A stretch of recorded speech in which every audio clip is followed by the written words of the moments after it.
Previously, Brendan explains the life choices and forces that led him to undertake his Everest expedition. Welcome back to Everest for Mountaineers.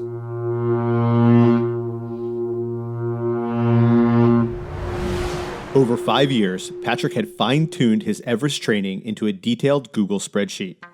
Across the top of the spreadsheet included the date, the day of the week, the number of days training, the days left before leaving for the mountain, and phase of training. The teal-colored column headers represented how many minutes of each exercise were scheduled for each day. Continuing across the top included Wim Hof breathing, movement preparation, running, elliptical workouts, biking, lifting, core strengthening, swimming, and stretching.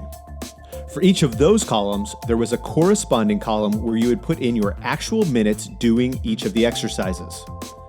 Many days I wanted to pad my numbers, but realized that by doing so, I wouldn't be the only one being cheated.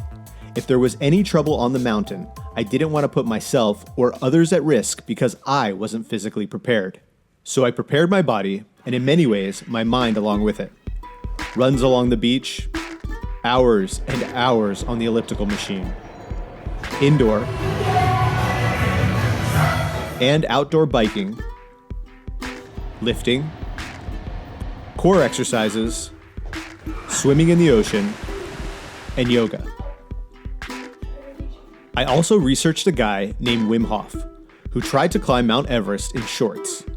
I thought, well, he has to be doing something right to even try, and I started practicing his simple method. Through breathing, meditation, and cold immersion, the Wim Hof method has shown to increase your blood oxygen levels, tolerance to cold exposure, and increase your focus.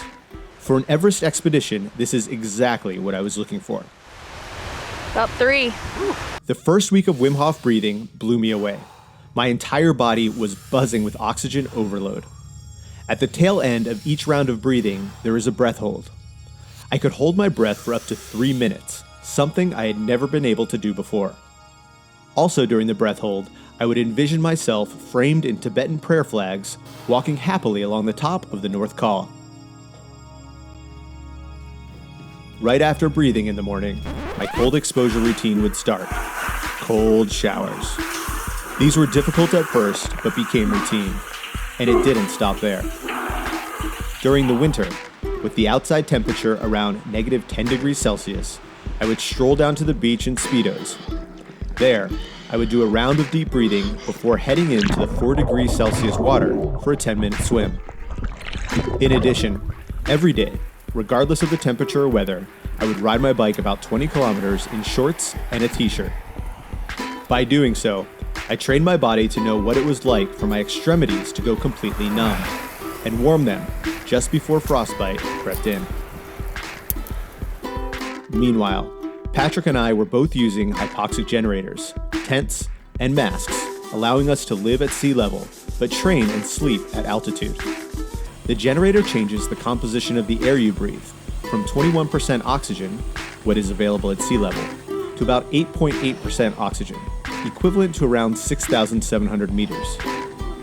In order to monitor each other's adaptation to altitude, Patrick and I shared hypoxic training data, including exercise hours, sleep hours, saturated oxygen levels called SpO2, and heart rates.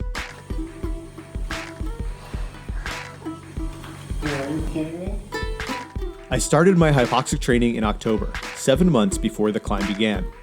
A large 2-person hypoxico tent was comfortable.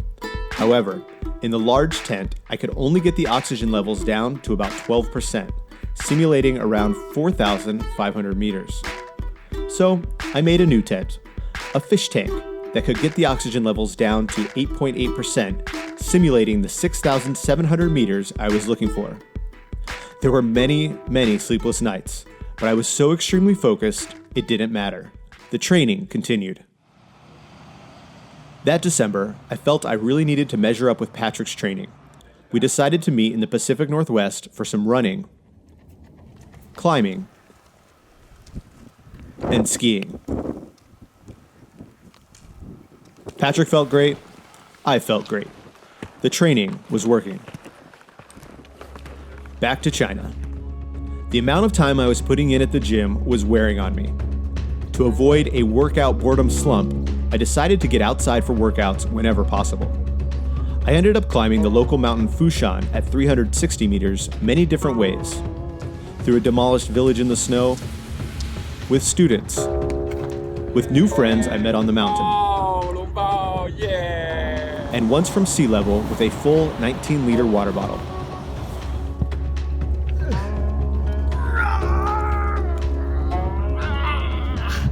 Other ways I prepared for Everest included brushing up on my rock climbing and rappelling skills, both on natural outdoor features and on an indoor rock wall.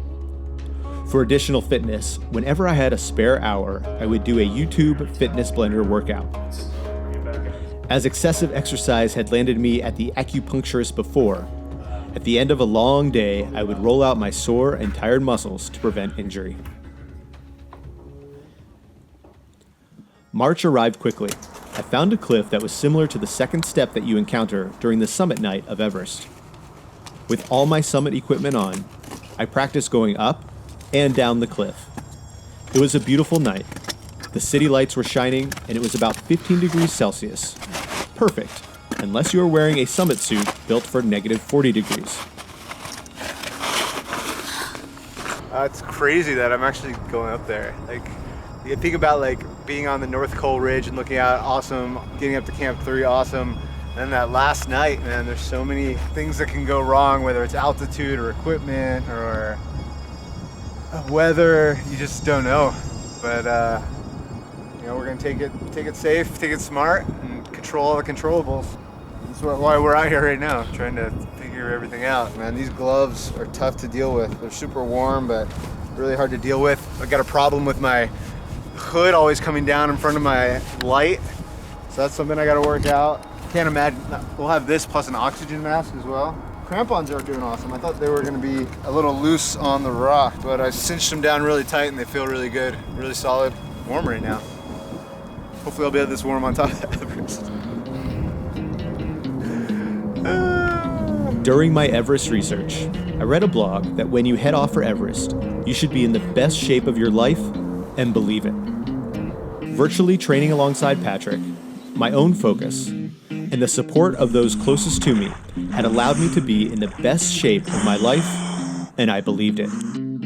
It was time to pack. Tomorrow, I would leave for Tibet.